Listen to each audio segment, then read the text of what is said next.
नून league की बात करें तो हम जानते हैं सर कि आपकी लीडरशिप पहले कहती थी कि हमने मुल्क को डिफॉल्ट से बचाया। अब ख्वाजा आसिफ साहब कह रहे हैं मुल्क डिफॉल्ट कर चुका है। हम मिफ्ताह इस्माइल साहब के साथ क्या हुआ था वो देख चुके हैं। अब लग रहा है मोहम्मद औरंगजेब के साथ भी वही होगा, क्योंकि काउंसिल ऑफ कॉमन इंटरेस्ट से उनको निकाल दिया गया है, जहां वजीर खजाना का होना बहुत जरूरी था, और इसाक डार साहब को वहां डाल दिया गया है, और कहा यही जा रहा है कि आने वाले वक्त में डार साहब उनको रिप्लेस करेंगे। और तीसरा सर, आपकी हुकूमत के जो वफाकी वजीर दाखिला है सर, हम जानते हैं लॉ एंड ऑर्डर सिचुएशन क्या है। एक तरफ हमारे वजीर आजम जा रहे हैं सर हमारे चाइनीज काउंटर पार्ट से इजहार अफसोस करने, दूसरी तरफ हमारे वफाकी वजीर दाखिला पाकिस्तानी क्रिकेट टीम का कैप्टन कौन होगा उसके ऊपर फंसे हुए हैं, शाहीन आफरीदी को मनाने जा रहे हैं, बाबर आजम को मनाने जा रहे हैं। हो क्या रहा है सर ये नून लीग की हुकूमत? मुश्ताक साहब प्लीज मुझे समझाइए। देखें, जो एक तो मैं ये जो इससे पहले जो बड़ी गुफ्तगू हुई और बहुत ज्यादा आपने टाइम दिया हुमायूं भाई को, ये भी नाइंसाफी है। आपको भी दूंगा सर। हम ये कहना चाहते हैं कि पीपल्स जो पीटीआई है, इसकी तो तमाम सियासत और उनके लीडर की सियासत झूठ पर मबनी है, और झूठ ही उसकी बुनियाद है, प्रोपेगेंडा ही उसकी बुनियाद है।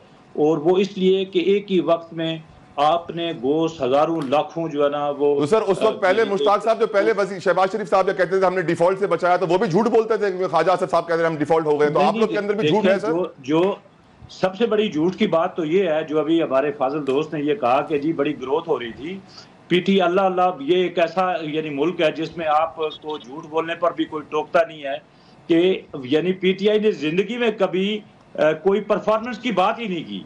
उन 3.5 सालों में जो पाकिस्तान का हशर हुआ इक्तिसादी लिहाज सर, मैं नून की परफॉर्मेंस पे सवाल उठाता हूं सर, आप लोग पीटीआई की बुराइयां शुरू कर देते हैं। सर अपनी परफॉर्मेंस तो बताएं ना सर। बात तो सुने ना, ये बात आप देखें ना, आप हमें बांध के तो नहीं, जो क्वेश्चन आप एक क्वेश्चन एक sir, you are representing Muslim League Noon and you are not answering the questions I am asking you sir. नहीं, बात ये है कि हमने पहले भी कोशिश की, पाकिस्तान को इमरान खान दिवालिया कर चुका था, ये आज की बात नहीं, ये शबर ज़ैदी इनका जो वो चेयरमैन एफपीआर था, और उस दौरान किया उसने ये कहा कि इमरान खान की पॉलिसीज की वजह से पाकिस्तान डिफॉल्ट कर चुका है, और फिर उसके बाद उसको हटाया गया या वो छोड़ के चला गया। हमारी जो गवर्नमेंट पहले पीडीएम की आई, उस पीडीएम की गवर्नमेंट ने पाकिस्तान को जो बिल्कुल इक्तिसादी लिहाज से तबाह बर्बाद हो चुका था, दिवालिया हो चुका था, बकौल अपना जो शबरज़ैदी के, उसको बचाया, उसको थोड़ा सा जो है ना बेशक सख्त फैसले लिए।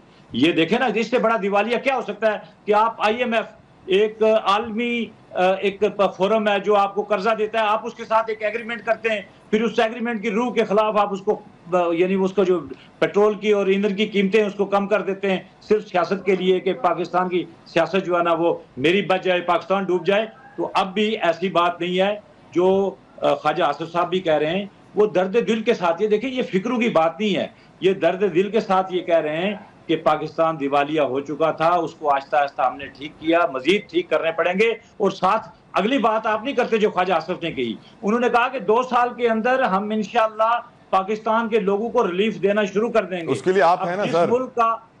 जिस मुल्क को तबाह बर्बाद करके इमरान खान छोड़ के गया हो, अगर उसके लिए अगर 2 साल भी आप इंतजार नहीं कर सकते और आप मुंह से एक फिक्रा नोच के आप उसका जो है ना प्रोपेगेंडा करना चाहते हैं, ये बताएं मिफ्ताह इस्माइल पार्ट 2 होने वाला है सर या नहीं?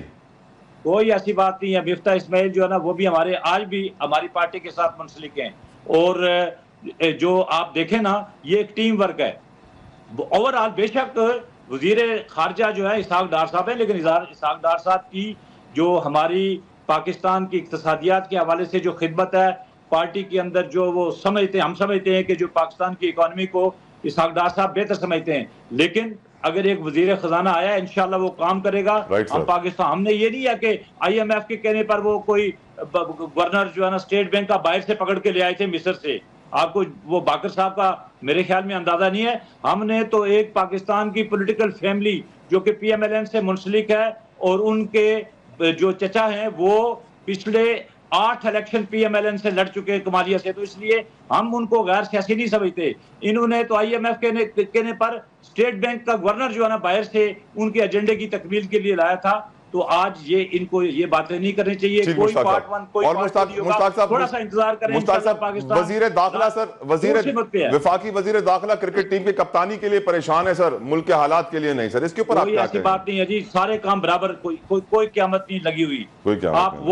आपने वजीर, देख मेरी बात सुने कि वो वजारत दाखिला भी संभालेंगे। उन्होंने पंजाब में बहुत अच्छा काम किया है, आपके सामने है। इंशाल्लाह पाकिस्तान के जो है ना, जो लाइन ऑर्डर के मामलात हैं उसको भी देख रहे हैं। और क्रिकेट टीम का कोई ऐसी बात नहीं, मनाने की कोई बात नहीं है। एक आपने पॉलिसी गाइडलाइन देनी है, और दूसरा आपने तो एक माजूर शख्स को वजीर दाखिला ब्रिगेडियर जाशर को बनाया था जो उठ ही नहीं सकता था, आपको याद नहीं है? लेकिन वो पीसीबी के चेयरमैन नहीं थे ना, ये तो पीसीबी के चेयरमैन भी है, वजीर दाखिला भी है, सेनेटर भी है, माशाल्लाह माशाल्लाह, अल्लाह सबको ऐसे रिश्तेदार का चेयरमैन तलब भाई, पीसीबी का चेयरमैन होना कोई बुरी बात नहीं है, ना कोई जुर्म है। पर बड़े पैसे मिलते हैं सर, प्राइम मिनिस्टर प्रेसिडेंट के बाद सबसे ज्यादा तनख्वाह पीसीबी के चेयरमैन की है सर, बड़ी प्यारी पोस्ट है, लोग लड़ते हैं इस पोस्ट के लिए सर। कोई ऐसी बात नहीं जी, तनख्वाह मिले ना मिले, जो वहां पर साहब लगे हैं ना, मोहसिन नकवी साहब, आप भी जानते हैं, मैं उनको तनख्वाह की जरूरत नहीं है। वो एक बड़े जो है ना, वो टीवी चैनल के ग्रुप के जो है ना, वो और पाकिस्तान में कोई इस लायक है ही नहीं उनके अलावा जो पीसीबी चेयरमैन बने। ठीक सर, मैं समझ गया। बात है ना, आप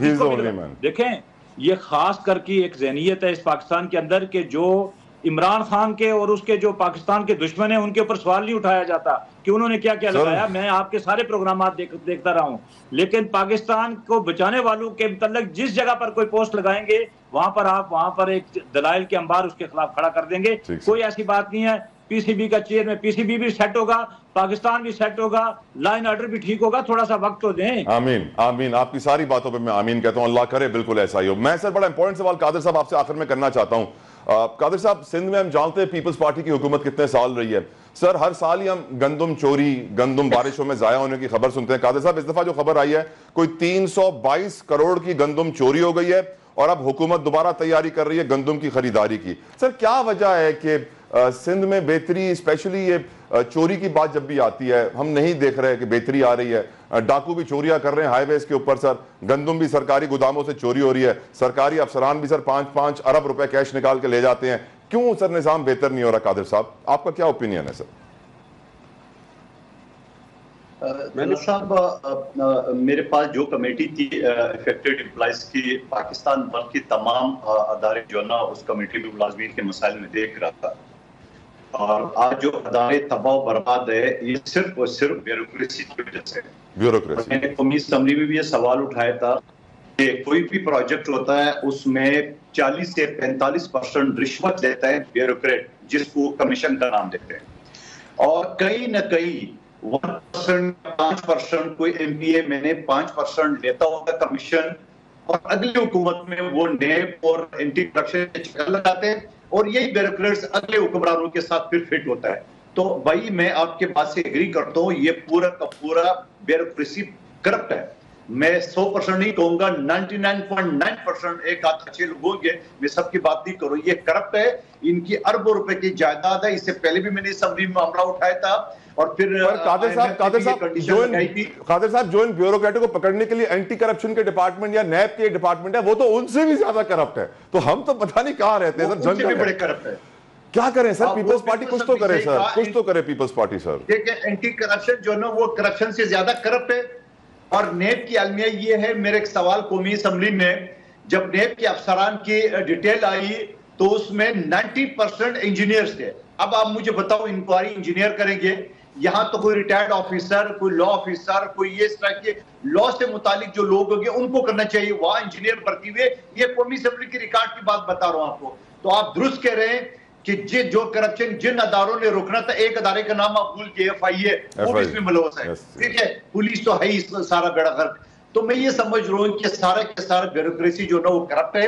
और ये करप्शन का सबसे बड़ी वजह ये कि आप पाकिस्तान में देख लें, बड़े बड़े पोस्ट में सारे रिटायर्ड लोग एक्सटेंशन पे बैठे हुए हैं, चाहे वो मुतसिफ के अदारे हो, चाहे वो दूसरी बड़ी बड़ी कंपनियां हो, सब के सब रिटायर्ड लोग जो ना 10-10, 20-20 साल से एक्सटेंशन में बैठे हुए। इसी वजह से बेड़ा गर्क है, इस पे आप कंट्रोल कर नहीं सकते। और कहीं अगर आप धमकी दे कि मैं आपके खिलाफ कहां जाऊंगे, आप एंटी करप्शन, उससे बड़ा करप्ट, बल्कि आप मौका देंगे एंटी करप्शन को कि वो सतार बन जाए उस करप्शन का।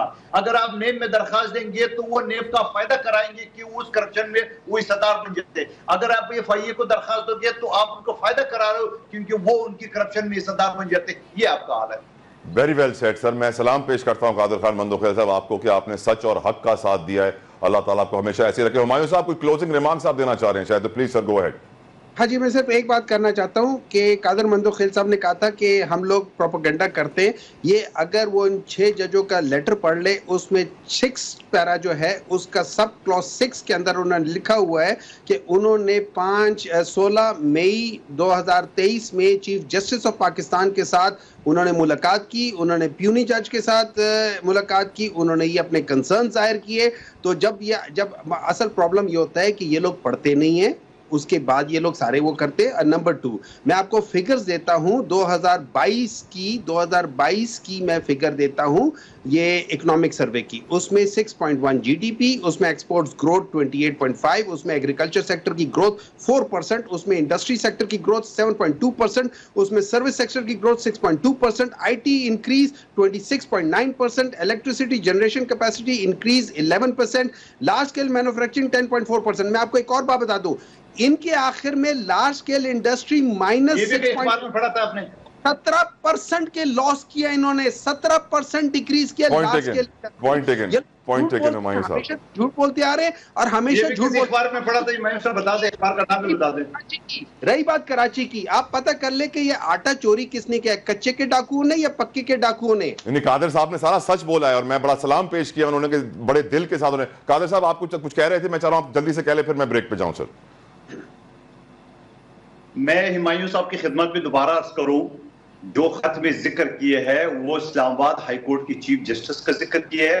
और फिर अगर उसने जिक्र भी किया, चलो मैं हुमायूं साहब की बात थोड़ी देर के लिए मान भी लेता हूं, तो भैया इसकी सबूत देने पड़ते हैं। चेंबर में बैठ के किसी की जो है ना वो आप बुराई नहीं कर सकते हो। Right, I am out of time Kader साहब, I am out of time. Thank you Kader Khan. Kader साहब, वक्त की कमी, जल्दी कह लें सर। कोई नहीं, अदालत का कानून मौजूद है। जब आपने डीसी इस्लामाबाद को नचवाया था तो आप एक इंस्पेक्टर को नोटिस नहीं दे सकते थे। ये तो हाल है इन 6 जजों का। थैंक यू कादर खान मंदोखेल साहब, बहुत बहुत शुक्रिया। सेनेटर हुमायूं खान मोहम्मद साहब, मुश्ताक मिनहाज साहब, उस्ताद मोहतरम, बेहद मशकूर, शुक्रगुजार आपके कीमती वक्त के लिए भी। एक ब्रेक लेते हैं, ब्रेक के बाद जिक्र करेंगे मुल्क में बढ़ती दहशतगर्दी का, जराइम का, मुल्क में बढ़ते रेप का, खासतौर पर उन मौलवियों का जो बच्चों को रेप करते हैं और फिर दूसरा मौलवी खड़ा हो जाता है उनको बचाने के लिए। ब्रेक लीजिए।